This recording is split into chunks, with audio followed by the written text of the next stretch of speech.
Pengurus Besar Nahdlatul Ulama atau PBNU tengah diguncang seteru yang berujung pada upaya pemakjulan Kiai Haji Yahya Cholil Stakuf dari kursi Ketua Umum. Rapat harian Syuriah yang digelar pada 20 November 2025 satu suara soal itu.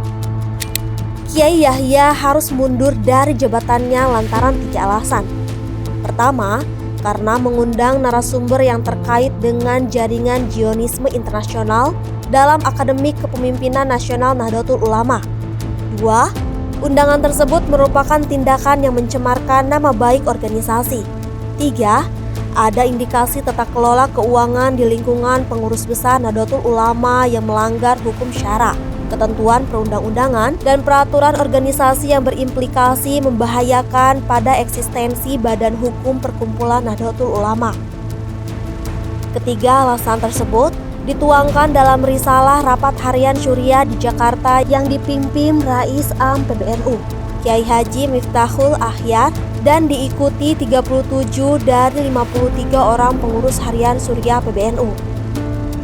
Untuk itu, berdasarkan musyawarah antara Rais Am dan 2 wakil Rais Am, maka Kiai Haji Yahya Cholil Stakuf harus mengundurkan diri dari jabatan Ketua Umum PBNU dalam waktu 3 hari terhitung sejak diterimanya keputusan rapat harian Syuriah PBNU.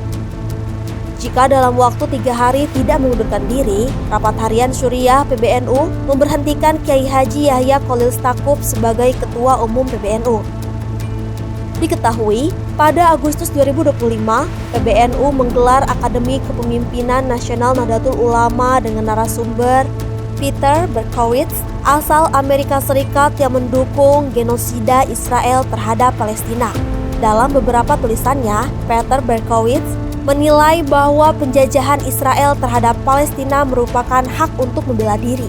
Ia pun mengusulkan pemindahan warga Gaza ke Sinai, Mesir.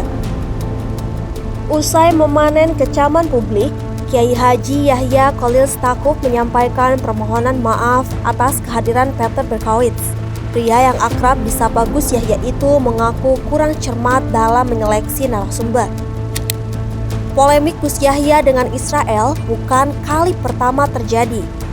Pada Juni 2018, ia menjadi sorotan publik setelah bertemu dengan Perdana Menteri Israel Benjamin Netanyahu. Foto dirinya yang sedang bersalaman dengan Netanyahu pun viral di media sosial. Kendati saat itu Gus Yahya sedang menjabat Khatib Am PBNU, kedatangannya ke Israel untuk menjadi pembicara dalam konferensi American Jewish Community itu merupakan atas nama pribadi dan selama di sana tidak pernah menyebut NU. Dalam konferensi tersebut, Gus Yahya mengaku bahwa dirinya mendukung Palestina dan semua pihak harus menghormati kedaulatan Palestina sebagai negara merdeka. Namun, pertemuannya dengan Netanyahu itu menuai respon sumbang dari masyarakat Indonesia.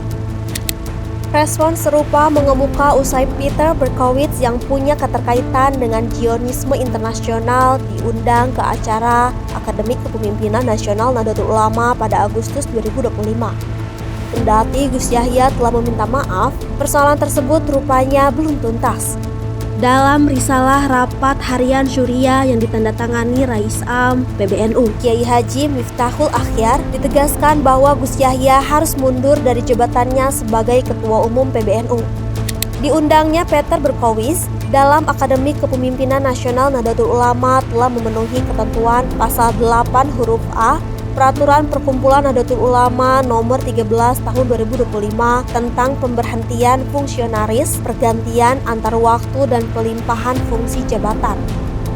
Dalam pasal tersebut dijelaskan bahwa pemberhentian tidak dengan hormat dilakukan terhadap fungsionaris dikarenakan yang bersangkutan melakukan tindakan yang mencemarkan nama baik perkumpulan. Sementara itu, Gus Yahya menyatakan bahwa putusan Syuriah PBNU itu dilakukan secara sepihak dan narasi yang dijadikan besar pemakzulan dirinya tidak valid. Bahkan, ia pun tidak diberi kesempatan untuk memberikan klarifikasi internal. Menurutnya, fungsionaris bisa diberhentikan secara tidak hormat jika terbukti melakukan tindakan-tindakan tertentu, seperti mencemarkan nama baik organisasi, melakukan tindak pidana, atau merugikan organisasi secara material. Namun, semua itu harus dibuktikan melalui proses yang benar. objektif, dan yang bersangkutan harus diberi hak untuk melakukan klarifikasi secara terbuka. Ia pun menegaskan bahwa rapat harian Syuriah tidak mempunyai legitimasi pemberhentian Ketua Umum PBNU. Pernyataan Gus Yahya itu sejalan dengan sikap puluhan ulama dari berbagai daerah yang berkumpul di gedung PBNU, Jakarta Pusat, Ahad 23 November 2025.